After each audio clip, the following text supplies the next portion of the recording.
வணக்கம் நண்பர்களே. யூனிட் 6ல ப்ரீவியஸ் இயர் கொஸ்டின். அதுல வந்து பார்த்தோம்னா, பெருந்தலைவர் காமராஜர் இன்னைக்கு ஜூலை 15 கல்வி வளர்ச்சி நாள். ஸோ இவருடைய பிறந்த நாள் ஜூலை 15. இதெல்லாம் பார்த்தோம்னா யூனிட் 6ல அன்னி பெசன்ட் வரைக்கும் நம்ம பார்த்துருக்கோம். அன்னி பெசன்ட்டுக்கு அடுத்து காமராஜர் வந்து நம்ம வந்து பார்க்கலாம். ஸோ இதுக்கப்புறம் நான் என்னன்னா, அன்னி பெசன்ட்டுக்கு அப்புறம் நம்ம ரிவிஷன் பண்ணணும். ரிவிஷன்ல 2 கொஸ்டின் இவருக்காக எடுத்து வச்சு லைட்டா பார்த்தோம் நம்ம. அதுல கூட போயிட்டு கேட்டிருந்தீங்க, நீங்க ராஜாஜியோட ஃபேனான்னு ஒரு கமெண்ட் இருந்தது. ராஜாஜியோட ஃபேன் இல்ல. அதாவது யாரெல்லாம் சாதாரணமா இருந்து பெரிய ஆள் ஆனாங்களோ அவங்க எல்லாத்துக்குமே நான் ஃபேன். நமக்கு எல்லாரும் அவங்க தான் இன்ஸ்பிரேஷன். சரியா? ஸோ இப்போ இன்னமும் தமிழே நினைச்சிட்டு இருந்தீங்கன்னா நானும் தான். எப்படி இங்க ப்ரீவியஸ் இயர் கொஸ்டின் யூனிட் 6க்கு எல்லா சப்ஜெக்ட் ஜிஎஸ்க்கு பண்ணணும், அதே மாதிரி தமிழுக்கும் பண்ணேன். 3 மாசம் நைட்லாம் உட்காந்து விடிய விடிய வெட்ட ஒட்டன்னு பண்ணி 20 டாபிக் இலக்கணத்தை 38 டாபிக்கா பிரிச்சு அதை வந்து ஒரு புக்கா போட்டு அதுக்கப்புறம் அதை வந்து பத்தாதுன்னு கார்த்திக் சார் என் தம்பியிட தான் சொல்லி அதை டைப் பண்ண வச்சு அதை வந்து பிராக்டிஸ் புக்கா மாத்தி பசங்கள்ட்ட எல்லாம் சொல்லி இதை பிராக்டிஸ் பண்ணுங்க, நீங்க வந்து 90 மார்க் போட்டுருவீங்க, 95 எடுத்துருவீங்க, ப்ரீவியஸ் இயர் கொஸ்டின்ல இருந்தா கேட்பாங்கன்னு இவ்வளவு வேலை பார்த்து வரல. ஸோ எனக்கும் அது கஷ்டமான விஷயம் தான். ஸோ கடந்து போவோம். இப்ப அன்னி பெசன்ட்டுக்கு அடுத்து நம்ம வந்து பெருந்தலைவர் காமராஜர் அந்த ஃபோல்டர்ல வந்து இதை ஆட் பண்ணிடலாம். காமராஜரை பொறுத்த வரைக்கும் இன்ஸ்பிரேஷன் என்னன்னா, ஒரு சாதாரண கடையில வேலை செய்யற பையனா ஆரம்பிச்சு தமிழ்நாட்டுடைய முதலமைச்சரா, அதுக்கு மேல 2 பிரதமர்களை தேர்ந்தெடுத்த கிங் மேக்கர். இந்தியாவுடைய பிரதமர்கள் 2 பேரு, லால் பகதூர் சாஸ்திரி, நேருவுக்கு அப்புறம் சாஸ்திரி, சாஸ்திரிக்கு அப்புறம் இந்திரா காந்தின்னு சொல்லி 2 பிரதமர்களை தேர்ந்தெடுத்தவர். அவ்வளவு ஒரு முக்கியமான ஒரு பர்சனாலிட்டி. 9 ஆண்டுகள் தமிழ்நாட்டுடைய முதலமைச்சர், 11 ஆண்டுகள் இருந்திருக்க வேண்டியவர் 52லயே. இவருக்கு கிடைக்க வேண்டிய பதவி தட்டி எடுக்கப்படுகிறது. ராஜகோபாலாச்சாரி நான் முதலமைச்சர் ஆகணும்னு அவர் ஆசைப்படுறாரு. அவர் ஆசைப்பட்டதுனால இவர் கிடைக்கல. கிடைக்கிறது கிடைக்காம இருக்காதுல்ல. இவருக்கு கிடைச்சது 54ல இவருக்கு தான் அப்படின்னு சொல்லி இவருக்கு முதலமைச்சர் பதவி கொடுக்கப்பட்டது. எத்தனை வருஷம் முதலமைச்சராக இருக்குங்கிறது முக்கியம் இல்ல. 9 ஆண்டுகள். சோழர் காலத்துக்கு அப்புறம் பொற்காலம் அப்படின்னு சொல்லப்படக்கூடியது காமராஜருடைய ஆட்சியா இருக்கு. நமக்கு வரலாறுல அப்படிதான் பதிவு இருக்கு. அத்தனை நமக்கு எப்படி அருணாச்சலம் படத்துல ரஜினிகாந்த் சார் சொல்லுவார்ல, எத்தனை இண்டஸ்ட்ரி பேர் இருக்குன்னு சொல்லி வரிசையா வாசிப்பார்ல, அது மாதிரி நெய்வேலி பழுப்பு நிலக்கரி, நெய்வேலி அனல் மின் நிலையம், அப்புறம் இன்டகிரேட்டட் கோச் ஃபேக்டரி, ரயில் பெட்டி தொழிற்சாலை, அதுக்கப்புறம் இந்துஸ்தான் டெலிபிரிண்டர்ஸ், நீலகிரியில் இருக்கக்கூடிய கச்சா பிலிம், குந்தா பைக்காரா அனல் மின் திட்டங்கள், ஏகப்பட்ட அணைக்கட்டுகள், தொழில்துறை எல்லாத்துலயுமே தமிழ்நாடு வந்து அன்னைக்கு வந்து மேற்கு வங்காளம் மகாராஷ்டிரா 2 மாநிலங்கள் முன்னிலை. அதுல மேற்கு வங்காளத்தை பின்னுக்கு தள்ளி மகாராஷ்டிராக்கு அடுத்து செகண்ட் பிளேஸ்ல கொண்டு போய் வச்சது காமராஜருடைய ஆட்சி காலம். ஸோ அவ்வளவு ஒரு முக்கியமான பர்சன். அவரை பத்தி நமக்கு 14 கேள்வி கேட்டிருக்காங்க. ஸோ கேள்வியில இருந்து ஒவ்வொரு கண்டென்ட்டா நம்ம வந்து எக்ஸ்பிளைன் பண்ணுவோம். முதல் கேள்வி பாருங்க. 1940 Kamarajar went to Wardha to meet. ஆக்சுவலா அவர் வாரதா போன மாதிரி இல்ல, நமக்கு புக்ல வெங்கடேசன் சார் புக்ல இருக்கு. வாரதாக்கு போற வழியில கைது செய்யப்பட்டார் அப்படின்னு இருக்கு. வாரதால யாரை மீட் பண்ண போறாரு? மகாத்மா காந்திய. ஏன் மகாத்மா காந்தி வாரதால் இருக்காரு? மகாத்மா காந்தி சவுத் ஆப்பிரிக்கால இருந்து இந்தியா வந்ததுக்கு அப்புறம் அவர் போட்ட ஆசிரமம் சபர்மதி. சபர்மதியில இருந்துதான் 1930ல உப்பு சத்தியாகிரகம் பண்றதுக்காக அவரு தண்டி வரைக்கும் நடந்தே போறார். அவருடைய தண்டி பயணம். அப்ப அவர் சபதம் பண்றாரு, இந்தியாவுக்கு சுதந்திரம் வாங்கி தராம நான் திரும்ப சபர்மதி வரமாட்டேன் அப்படிங்கிறாரு. அவரு தான் சொன்ன சொல் தவற மாட்டார் இல்லையா? சுதந்திரம் வாங்கி தரல, அதனால அவரு புதுசா ஒரு ஆசிரமம் போடுறார்.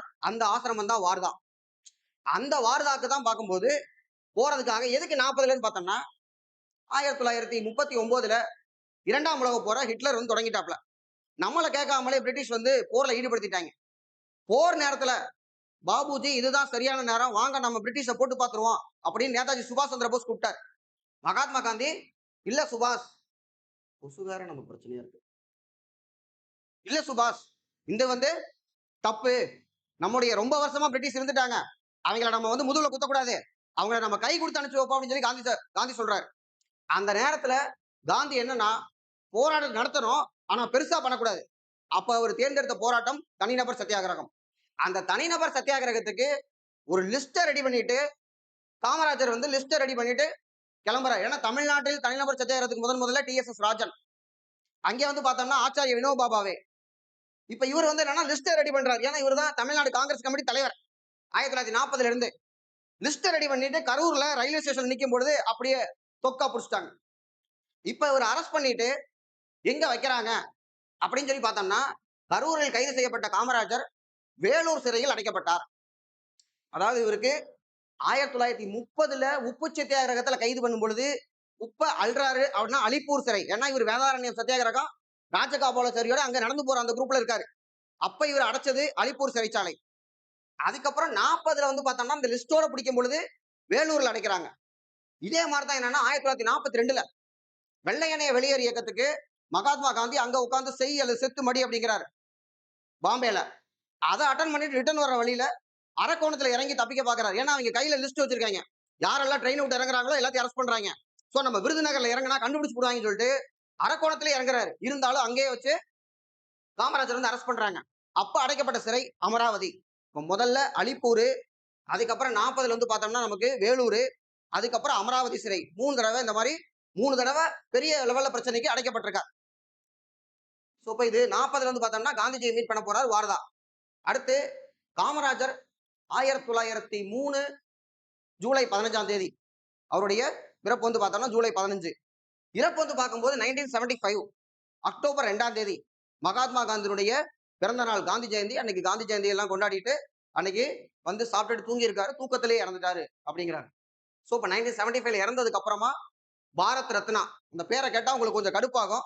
பாரத் ரத்னா அப்படிங்கிறது இருந்தாலும் என்ன பண்றது. 1976 காமராஜருக்கு வந்து பாரத் ரத்னா கொடுக்கப்பட்டது. 1976 என்ன விருதுன்னு கேட்கறாங்க, பாரத் ரத்னா. ஏன்னா நமக்கு குரானாலஜி கேட்டிருந்தாங்க குரூப் 4ல. பாரத் ரத்னா, பத்ம பூஷன், பத்ம விபூஷன் காலவரிசைப்படுத்துக. அடுத்து 1952 நடைபெற்ற நாடாளுமன்ற தேர்தலில் காமராஜர் தேர்ந்தெடுக்கப்பட்ட தொகுதி எது அப்படிங்கிறது கேள்வி. இப்ப நமக்கு ஜெனரலா ஒண்ணுமே தெரியல அப்படின்னம்னா அவர் விருதுநகர்ல பிறந்தாரு, சோ விருதுநகர்னு போட்டுருவோம். இன்னொன்னு விருதுநகர் மாவட்டத்துல தான் ஸ்ரீவில்லிபுத்தூர் இருக்கு. அப்ப ஸ்ரீவில்லிபுத்தூர் வரும் அப்படின்னு நம்ம கெஸ் பண்ண மாட்டோம். ஆனா அவர் தேர்ந்தெடுக்கப்பட்டது வந்து பார்த்தோம்னா ஸ்ரீவில்லிபுத்தூர்ல இருந்தா தேர்ந்தெடுக்கப்பட்டிருக்கார். 1952ல எங்க இருந்து தேர்ந்தெடுக்கப்பட்டார் அப்படின்னம்னா ஸ்ரீவில்லிபுத்தூர். இது முக்கியமானது. இதே மாதிரியே இன்னொரு கேள்வி, 1937ல தமிழ்நாட்டுடைய முதலமைச்சராக அப்ப ராஜகோபாலாச்சாரி பதவி வைக்கிறார். அந்த டைம்ல எலெக்ஷன்ல நம்ம காமராஜர் வந்து எங்க இருந்து தேர்ந்தெடுக்கப்பட்டார் அப்படின்னு பார்த்தோம்னா சாத்தூர், சாத்தூர் தொகுதியில இருந்து தேர்ந்தெடுக்கப்பட்டிருக்கார். இன்னொன்னு முக்கியமானது, ரொம்ப முக்கியமானது, இதுல ஸ்ரீவில்லிபுத்தூர் 1952 கேட்டாச்சு. 1937 சாத்தூர் அப்படிங்கிறதும் வேற மாதிரி கேட்டாங்க. ஏன்னா 37ல அவர் சேலம்னு சொல்லி கேட்டாங்க. அப்ப அது சேலம் இல்லைன்னு நமக்கு தெரிஞ்சிருக்கணும், சாத்தூர்னு தெரிஞ்சிருக்கணும். கேட்காதது என்னன்னா 52ல நாடாளுமன்ற தொகுதியில பார்லிமெண்ட்டுக்கு செலக்ட் ஆகி டெல்லி போனவரு 54ல முதலமைச்சர் ஆகணும்னா ஏதாவது ஒரு தொகுதியில இவர் எம்எல்ஏவா இருக்கணும். அதான கண்டிஷன். அன்னைக்கு மேலவை கீழவை 2 அவை இருந்தது. எப்ப வரைக்கும் 1986ல நவம்பர் மாசம் 1ஆம் தேதி எம்ஜிஆர் மேலவையை தூக்க வரைக்கும் அன்னைக்கு மேலவை இருந்தது. இப்ப என்னன்னா இவருக்கு முன்னாடி நான் ஏற்கனவே சொன்னேன், முதல்லயே முதலமைச்சர் ஆக வேண்டியது 1952ல முதலமைச்சர் ஆக வேண்டியது காமராஜர் ஐயா தான். ஆனால் ராஜகோபாலாச்சாரி, ராஜகோபாலாச்சாரியை பொறுத்த வரைக்கும் அரசியல் சாணக்கியர். அவரு என்ன பண்றாரு அப்படின்னம்னா சுதந்திர இந்தியாவினுடைய முதல் கவர்னர் ஜெனரல் மவுண்ட் பேட்டனுக்கு அப்புறம். அப்படி கவர்னர் ஜெனரலா இருக்கக்கூடியவர். அதுக்கப்புறம் மேற்கு வங்க ஆளுநர். அப்போ ஒரு கவர்னர் ஜெனரல், மேற்கு வங்க ஆளுநர். இன்னொன்னு பட்டேல் இறந்ததுக்கு அப்புறம், சர்தார் வல்லபாய் பட்டேல் இறந்ததுக்கு அப்புறம் ராஜகோபாலாச்சாரி நேருவுடைய உள்துறை அமைச்சரா 10 மாசம் இருந்திருக்காரு. இவ்வளவு பெரிய ஆளு. ஆனாலும் நேரு அவரோட ஒத்து போக முடியல. அங்க வந்து பிரசிடென்ட் போஸ்ட் கொடுக்கலாமா அப்படிங்கிற லிஸ்ட்ல ராஜகோபாலாச்சாரி இருக்கிறார். பிரசிடென்ட் ஆனா யாரை கொடுத்தாங்க? 1950 ஜனவரி 26ல ராஜேந்திர பிரசாத். ராஜகோபாலாச்சாரிய பிரசிடென்ட் ஆகக்கூடாதுன்னு சொல்லிட்டாங்க. ஏன்னா அவரு வெள்ளையனே வெளியேறு இயக்க போராட்டத்தை புறக்கணிச்சாரு. காந்தி கூடயே இருந்தவரு, காந்தியினுடைய மனசாட்சியாக பார்க்கப்பட்டவரு, காந்தியினுடைய கருத்து வேறுபாடு 42ல வெள்ளையனே வெளியேறுவ அவர் ஆதரிக்கல. அது மட்டும் இல்ல, எல்லாத்துக்கும் நல்லா தெரியும், டிஎன்பிசியில பல தடவை கேட்ட கேள்வி, கிரிப்ஸ் தூதுக்குழுவினுடைய அறிக்கையை மகாத்மா காந்தி பின்தேதியிட்ட காசோலை என்று நிராகரித்தார். ஆனால் அந்த கிரிப்ஸனுடைய அறிக்கையை ராஜகோபாலாச்சாரி ஏத்துக்கிட்டார். இதனால என்னன்னா வடக்க நார்த்ல ராஜகோபாலாச்சாரி பிரசிடென்ட் ஆகக்கூடாது அப்படின்னு சொல்லி ஸ்ட்ராங்கான எதிர்ப்பு. அப்ப அங்கிருந்து இவரு தமிழ்நாட்டுக்கு முதலமைச்சராக வரணும்னு சொல்றாரு. நேருட்ட சொல்றாங்க, இந்த மாதிரி ராஜகோபாலாச்சாரி மெட்ராஸ்க்கு, அப்போ தமிழ்நாடு கிடையாது, மெட்ராஸ்க்கு வந்து முதலமைச்சர் ஆகணும்னு சொல்றாரு, தாராளம் ஆகட்டும், தேர்தல் நின்று ஜெயித்தர சொல்லுங்க அப்படின்னு ராஜகோபாலாச்சாரி, கவர்னர் ஜெனரல் ஆஃப் இந்தியாவா நான் இருந்திருக்கிறேன், மேற்கு வங்க ஆளுநரா நான் இருந்திருக்கிறேன், இங்கே வந்து மத்திய உள்துறை அமைச்சரா இருந்திருக்கேன், போய் எலெக்ஷன்ல நிக்கலாமா, சாதாரண எம்எல்ஏ எலெக்ஷன்ல நிக்கலாமா, மேலவையிலிருந்து தேர்ந்தெடுக்கப்படுறேன் அப்படின்னு சொல்லிட்டு நேருவுக்கு அதுல விருப்பம் இல்லையா, அவர் மேலவையிலிருந்து தேர்ந்தெடுக்கப்பட்டார். சோ அப்ப 52ல இதுவும் ஒரு டிஎன்பிஎஸ்சி கொஸ்டின், அதனாலதான் இவ்வளவு விளக்கமா சொல்றேன். 52ல ராஜாஜி மேலவையிலிருந்து தேர்ந்தெடுக்கப்பட்டார். இப்ப இவரு ராஜகோபாலாச்சாரி 53ல குலக்கல்வி திட்டம் கொண்டு வர்றார். குரூப் 1 கொஸ்டின்லயும் நம்ம பார்த்திருப்போம். Modified form of elementary education பல தடவை கேட்கப்பட்டதுதான். அப்ப அதுதான் குலக்கல்விங்கிறோம். பாதி நேரம் படிக்கணும், பாதி நேரம் குடும்ப தொழில் செய்யணும்னா அப்ப குலக்கல்வி தான் செய்யணுமா அப்படின்னு. அதற்கு எதிர்ப்பு கிளம்பும் பொழுது இவர் முதலமைச்சர் பதவியை விட்டு ராஜினாமா பண்ணியே ஆகணும். இவருக்கு அல்டர்னேட்டா யார் வரலாம்னா, இவருடைய அபிமானி ராஜகோபாலாச்சாரியோட அபிமானியான நமக்கு சி சுப்பிரமணியம் அவரை வரணும்னு நினைக்கிறாங்க. ஆனால் காமராஜர் தான் வரணும், மக்கள் தலைவர். அவரு ஒரு போட்டி மாதிரி வைக்கிறாங்க. அதுல தேர்ந்தெடுக்கப்பட்டவர் காமராஜர். இருந்தாலும் சி சுதந்திரத்தையும் அவர் வந்து சுப்பிரமணியத்தையும் அவர் சேர்த்துக்குவார். சோ இப்படித்தான் 54ல காமராஜர் தமிழ்நாட்டுக்கு முதலமைச்சர் ஆகணும் அப்படின்னு சொல்லும் பொழுது இந்த ஸ்ரீவில்லிபுத்தூர் தொகுதியிலிருந்து தேர்ந்தெடுக்கப்பட்டிருக்காருல எம்பி, நாடாளுமன்ற உறுப்பினர், இதை ராஜினாமா பண்ணிட்டு திரும்ப வந்து என்னன்னா, இவரை நீங்க மேலவையிலிருந்து வர்றீங்களா இல்ல சட்டமன்றத்திலிருந்து வர்றீங்களான்னு கேட்கும் பொழுது, நான் ஜெயிச்சு தான் எம்எல்ஏ ஆவேன், மேலவையிலிருந்து நான் வரமாட்டேன் அப்படின்னு சொல்லிட்டு காமராஜர் தேர்ந்தெடுத்த தொகுதி குடியாத்தம். சோ இதுவரைக்கும் குடியாத்தம் கேட்கலாம். ஏன்னா ஸ்ரீவில்லிபுத்தூர் கேட்டாச்சு, சாத்தூருக்கு பதிலா ஒரு ஆப்ஷன் வச்சு கேட்டாச்சு, குடியாத்தம் கேட்கல. ஏன்னா அன்னைக்கு குடியாத்தம் வந்து பார்த்தோம்னா கம்யூனிஸ்டுகளின் கோட்டை, அங்கேயே ஜெயிச்சிருக்காரு. இவருக்கு பெரியாருடைய ஆதரவு, அண்ணாதுரை ஆதரவு எல்லாமே இருந்திருக்கு அந்த டைம்ல. 54ல முக்கியமான ஒரு ஃபேக்ட். அடுத்தது பாருங்க, இப்ப நான் எக்ஸ்பிளைன் பண்ணதுல 1937ல் சேலத்திலிருந்து சட்டமன்றத்திற்கு தேர்ந்தெடுக்கப்பட்டார். தவறு, அது சாத்தூர் அணை இவர் கட்டினதா. நிறைய அணை இருக்கு. அடுத்து காமராஜரின் அரசியல் குரு சத்தியமூர்த்தி. இவருக்கு 2 கேள்வி கேட்டிருக்காங்க. சத்தியமூர்த்தி 1943ல இறந்துடுறாரு. ஜாலியன் வாலாபாக் படுகொலை தான் நம்முடைய காமராஜருக்கு ஒரு திருப்பு முனையாக அமைகிறது. அப்பதான் ஆக்டிவா வந்து பார்த்தோம்னா இந்திய விடுதலை போராட்டத்தை சேர்றாரு. 18 வயசு இவர் ஈடுபடும் பொழுது 20 வயசுல சத்தியமூர்த்திக்கு சீடர் ஆகிறார். அதுக்கப்புறம் வைக்கம் சத்தியாகிரகம் 1924 நமக்கு தெரியும். சைக்கம் அப்படின்னா பெரியார் தான். அப்புறம் ஜோசப் வச்சு கொஸ்டின் கேட்கறாங்க. ஜோசப் தான் ஆரம்பிச்சாரு. மகாத்மா காந்தி ஜோசப் வந்து நீங்கள் ஒரு கிறிஸ்துவர், நீங்கள் இந்த வைக்கம் போராட்டத்தை கலந்துக்க கூடாதுன்னு சொன்னதுனால பெரியாருக்கு அழைப்பு விடுத்தார் ஜோசப். இவரு 1000 பேர்த்தோட ஒன்னா கலந்துக்கிட்டார் காமராஜர். காமராஜர் பார்த்தோம்னா ஒத்துழையாமை இயக்கத்தில் இருக்கிறார். ஒரு கேள்வி போடுறாங்கன்னு வச்சுக்கோங்க, காமராஜர் இதுல இருக்கார், ஒத்துழையாமை இயக்கத்தில் இருக்கார். 20ல 24ல வைக்கம் சத்தியாகிரகத்தில் இருக்காரு, 27ல சைமன் எதிர்ப்புல இருக்காரு, 30ல உப்பு சத்தியாகிரகத்தில் இருக்காரு, 42ல வெள்ளையன வெளியேறதுக்கு இருக்காரு. எல்லா போராட்டத்திலும் இருக்காரு காமராஜர். சரியா?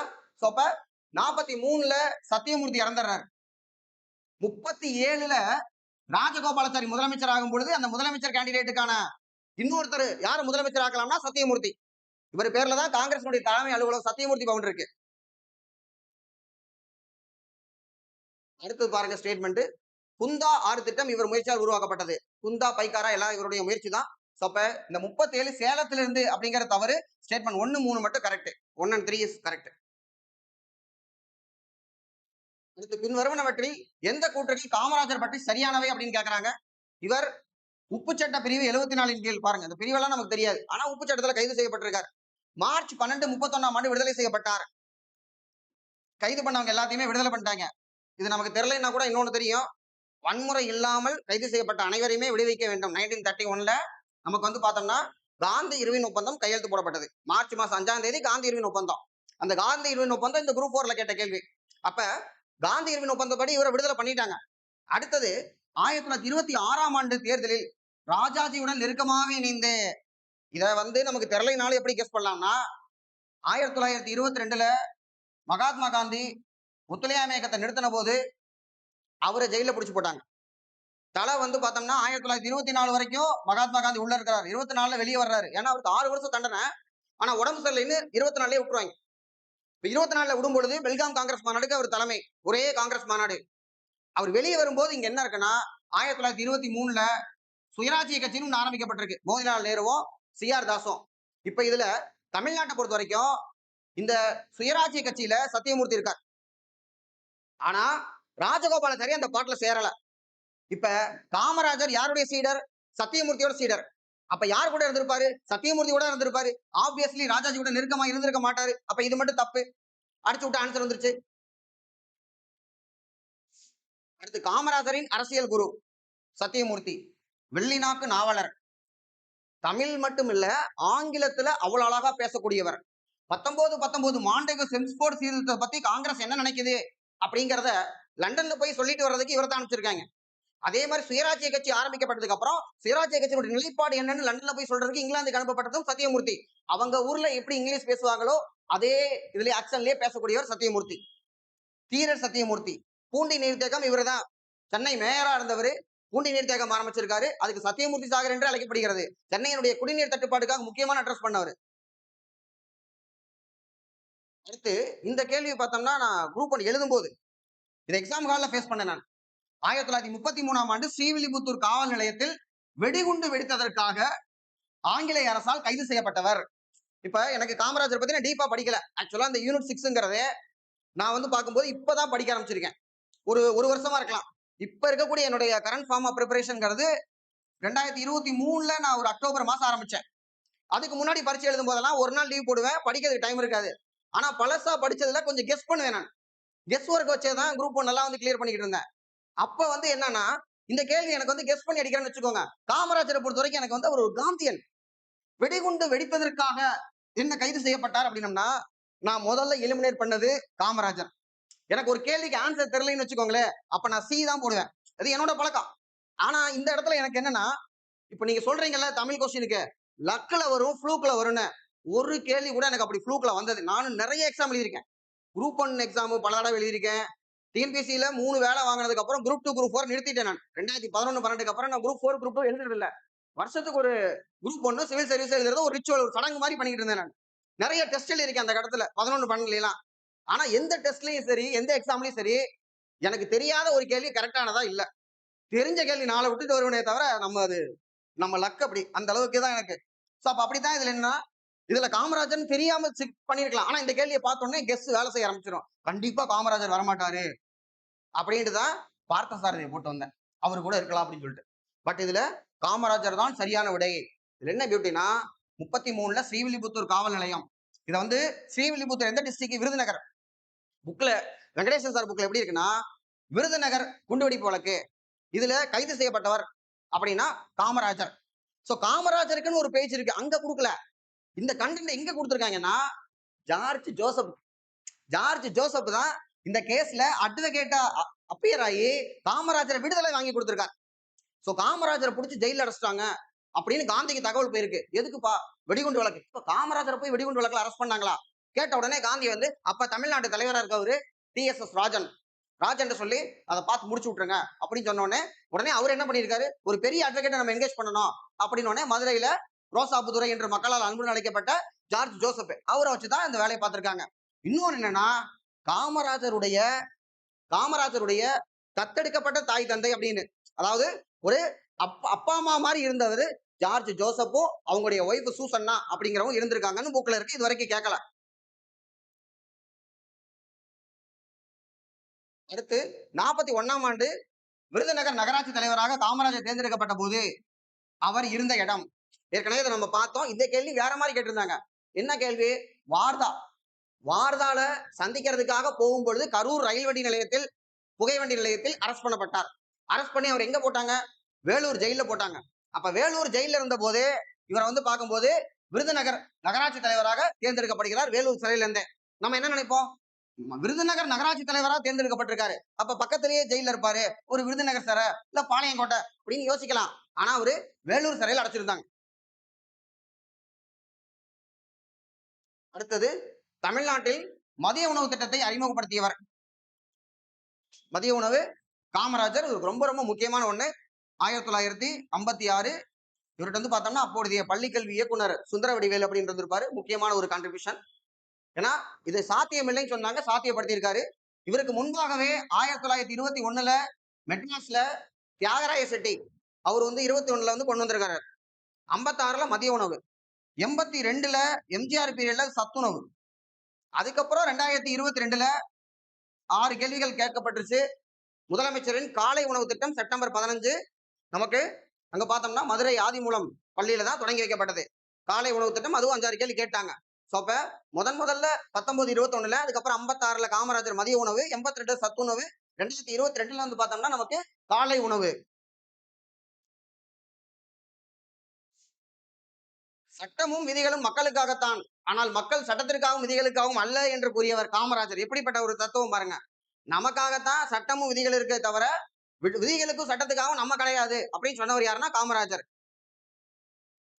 அடுத்து மதிய உணவு திட்டம் திரும்ப கேட்டிருக்காங்க காமராஜர். அடுத்து இதை பார்த்தோம்னா, தந்தை பெரியாரின் ஆதரவுடன் முதலமைச்சர் ஒருவர் இவ்வாறு சவால் விடுத்தார். தாழ்ந்த ஜாதி மருத்துவர் தவறாக ஊசி போட்டதால் இறந்த ஒரு மனிதரை என்னிடம் காண்பிக்கவும், அல்லது தாழ்ந்த சாதி பொறியாளர் கட்டினதுனால தகர்ந்து போன ஒரு கட்டிடத்தை என்னிடம் காண்பிக்கவும், இப்படின்னு யார் சொன்னா அப்படிங்கிறாங்க.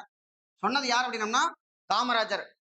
இப்ப இடஒதுக்கீட்டை பொறுத்த வரைக்கும் தமிழ்நாட்டுல முன்னாடியே இடஒதுக்கீடு கொடுக்கப்பட்டுருச்சு. 1920கள்லயே நமக்கு வந்து பார்க்கும்போது நீதி கட்சி ஆட்சி காலத்தில் கொடுக்கப்பட்டுருச்சு. கான்ஸ்டியூஷன் நடைமுறைக்கு வரும் பொழுது அரசியலமைப்பு என்ன சொல்லுதுன்னா, ஆர்டிகல் 16 வேலை வாய்ப்பில் வேறுபாடு காட்டக்கூடாதுன்னு சொல்லுது. அப்ப எஸ்சி எஸ்டி ரிசர்வேஷன் மட்டும் கொடுக்கலாம் அப்படின்னு சொல்லி கான்ஸ்டியூஷன்ல இருக்கு. ஆனா தமிழ்நாட்டுல பேக்வர்டு கிளாஸ்க்கு ரிசர்வேஷன் கொடுக்கப்பட்டிருக்கு. அப்ப பேக்வர்டு கிளாஸ்க்கு ரிசர்வேஷன் கொடுத்தது செல்லாது அப்படின்னு இங்க வந்து வழக்கு போகுது. சண்பகம் துரைராஜன் கேஸ். அப்ப இந்த கேஸ்ல என்னன்னா, ஆமாப்பா கான்ஸ்டியூஷன் கொடுக்கல, செல்லாது அப்படிங்கிறாங்க. உடனே தமிழ்நாடு வந்து கொந்தளிக்குது, பெரிய போராட்டம், பெரியார் தலைமை தாங்குறாரு, அண்ணாதுரை இருக்காரு, எல்லாரும் பயங்கரமா எதிர்க்கும் பொழுது இப்ப காமராஜர் வந்து இங்க என்ன பண்றாருன்னா, இந்த பிரச்சனைய நேருட்டு எடுத்துட்டு போறாரு.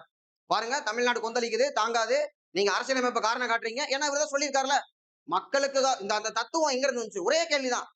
மக்களுக்காகத்தான் சட்டமும் விதிகளும், விதிகளுக்காக மக்கள் கிடையாது, அரசியலமைப்பு நமக்காகத்தான் இருக்கு, திருத்துங்க அப்படின்னு நேரிட்ட சொல்லி ஃபர்ஸ்ட் அமெண்ட்மெண்ட், முதல் சட்ட திருத்தம் 1951. இதுக்கான பெருமை என்னன்னா, எந்த அரசியல் நிர்ணய சபை அரசியலமைப்பு உருவாக்கியதோ அதே அரசியல் நிர்ணய சபையால் கொண்டு வரப்பட்டது ஃபர்ஸ்ட் அமெண்ட்மெண்ட். ஒரே ஒரு அமெண்ட்மெண்ட் மட்டும் தான் அவங்க கொண்டு வந்திருக்காங்க. இதுல வந்து பார்க்கும்பொழுது நமக்கு ஆர்டிகல் 15 திருத்தினாங்க, 15 சப் கிளாஸ் 4 போட்டாங்க. பேக்வர்டு கிளாஸ் அந்த இடத்துல வந்து பார்க்கும்போது கல்வி நிறுவனங்களை நம்ம இடஒதுக்கீடு கொடுக்கலாம், அங்க ஒரு 4. 16ல வந்து பார்க்கும்போது இங்க ஒரு 4. இது வந்து ஃபர்ஸ்ட் அமெண்ட்மெண்ட்ல கொண்டு வரப்பட்டது. இதே மாதிரி தான் நமக்கு சொத்துரிமை பிரச்சனை இருந்தது. அதுக்காக தான் 9th ஷெட்யூல் ஒன்று சேர்க்கப்பட்டது. பட் அதுக்காக நம்ம போராடல.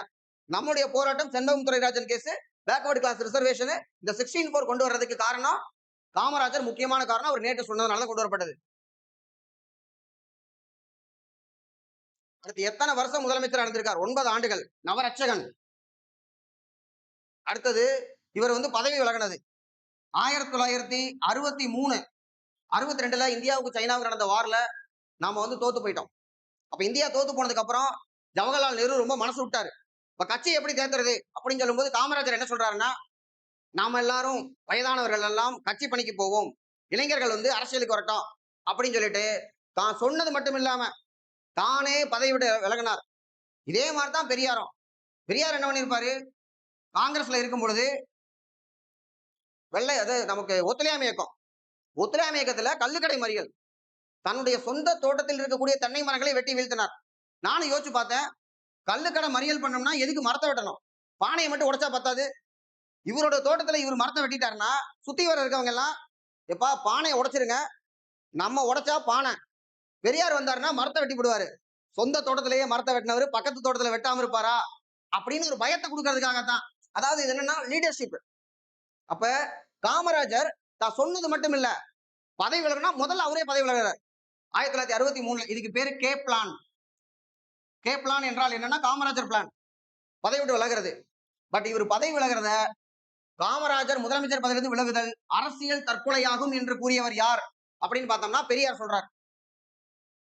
சோ இப்ப 63ல பதவி விட்டு விலகிறாரு. இதுக்கு இடையில முக்கியமான ஒரு பாயிண்ட் பார்த்தோம்னா 1955 56ல மதிய உணவு திட்டம் இருக்கு. 55ல காங்கிரஸ் மாநாடு தமிழ்நாட்டில் நடத்தப்படுகிறது ஆவடியில. ஆவடி காங்கிரஸ் மாநாடு காங்கிரஸ் ரொம்ப முக்கியமானது.